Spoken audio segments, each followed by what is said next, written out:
ఓం శ్రీ విఘ్నేశ్వరాయ నమః. అందరికీ నమస్కారం. జామీ ప్రేమ్స్ యూట్యూబ్ ఛానల్కి స్వాగతం.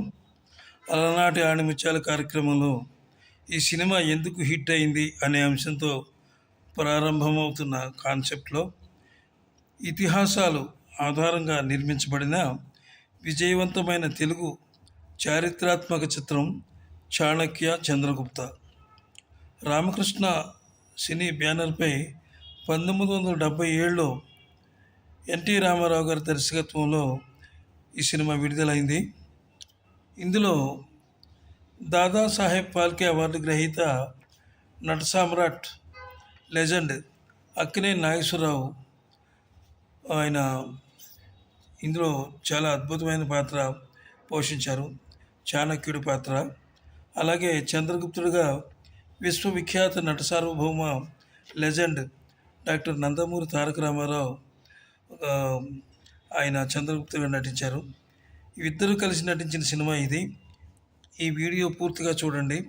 ఆసక్తికరమైన అనేక సన్నివేశాలు, సంఘటనల వివరాలు చివరిలోనే ఉన్నాయి. వీడియో నచ్చితే ఒక లైక్ ఇచ్చి సబ్స్క్రైబ్ చేసి మీ ఫ్రెండ్స్కి షేర్ చేయవలసిందిగా మనవి. చంద్రగుప్తుడు గురించి చెప్పాలంటే, చంద్రగుప్తుడు మౌర్య సామ్రాజ్య స్థాపకుడు. అంటే ఆయన తల్లి పేరున ఈ మౌర్య అంటే తల్లిగారి పేరు మౌర్య అనమాట, సామ్రాజ్య స్థాపకుడు. ఆయన భారతదేశాన్ని ఏకతాటి మీదకి తీసుకొచ్చి సఫలీకృతుడై నిజమైన చక్రవర్తిగా అనిపించుకున్నాడు. అలాగే ఇందులో అలెగ్జాండర్గా విశ్వవిజేత అలెగ్జాండర్గా నడిగర్ తిలకం, శివాజీ గణేశన్ అద్భుతమైన నటన ప్రదర్శించి సినిమాకి వన్నీ తెచ్చారు. ఇందులో నటించిన వారందరికీ కూడా ఇచ్చిన పాత్రలు ప్రధాన పాత్రలుగానే తీర్చిదిద్దబడ్డాయి. అందరికీ కూడా ప్రాధాన్యత ఉండేలా ఎన్టీ రామారావు గారు ఈ సినిమాలో పాత్రలని రూపకల్పన చేశారు. అయితే అలెగ్జాండర్ తన దండయాత్రలో భాగంగా నందరాజ్యం, పాటలీపుత్ర, అలాగా ఇంకా అనేకమైన రాజ్యాల మీదకి దండయాత్రకు బయలుదేరుతాడు. అతన్ని ఎదిరించే ప్రయత్నంలో చంద్రగుప్తుడు ఉంటాడు. ఇది ఇలా ఉండగా నందరాజ్యంలో ఒక ఆశ్రమంలో చాణక్యుడు తన శిష్యులతో యజ్ఞాలు చేసుకుంటూ తన శిష్యులతో భగవదారాధనలో నిమగ్నమై ఉంటాడనమాట. అయితే తమ రాజ్యం మీదకి అలెగ్జాండర్ దండయాత్రకు వస్తున్నాడని సమాచారం అందుకున్న చాణక్యుడు తమ రాజైనటువంటి నందమహారాజుకు అలెగ్జాండర్ని ఎదుర్కోవడం ఎలాగా అని హితవు చెప్పాలని అమ్మవారి ప్రసాదం తీసుకొని ఆయనకి ఇచ్చి కార్యోన్ముఖుడిని చేయాలనే తలంపుతో అంతఃపురానికి వెళ్తాడు.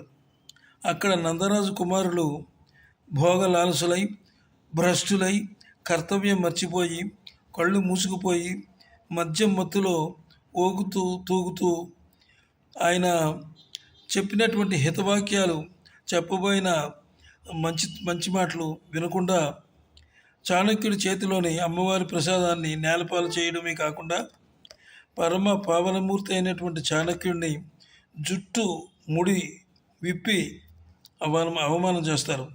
దాంతో చాణక్యుడు ఆగ్రహించి విడిపోయిన తన కుర్రులను పట్టుకొని మీ నందవంశం నామరూపాలు లేకుండా చేస్తాను, ఆ తర్వాత కానీ ఈ కుర్రులు ముడివేయను అని శపథం చేస్తాడనమాట.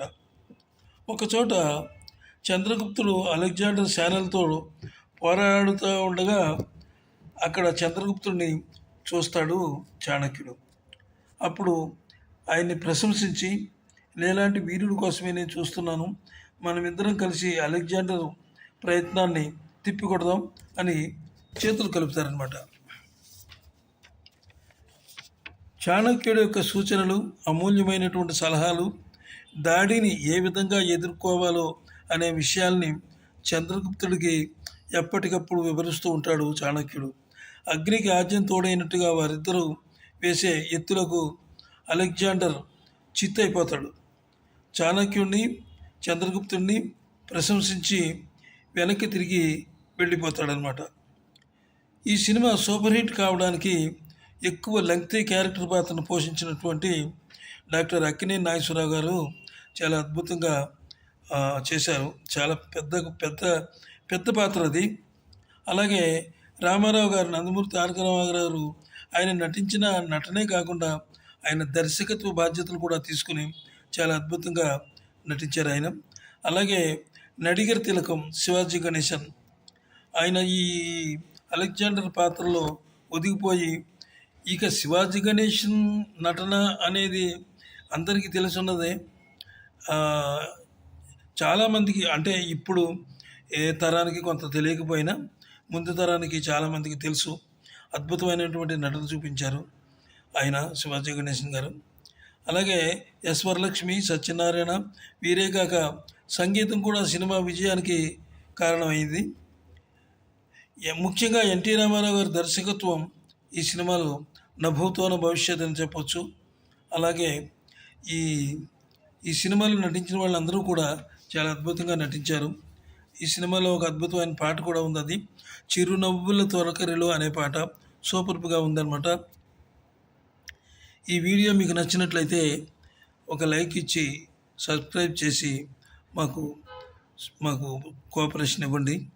ఎందుకంటే ఎప్పటికప్పుడే మంచి మంచి మంచి సినిమాలు తీసుకుని వాటిని విశ్లేషణ చేయడానికి ప్రయత్నం చేస్తాను.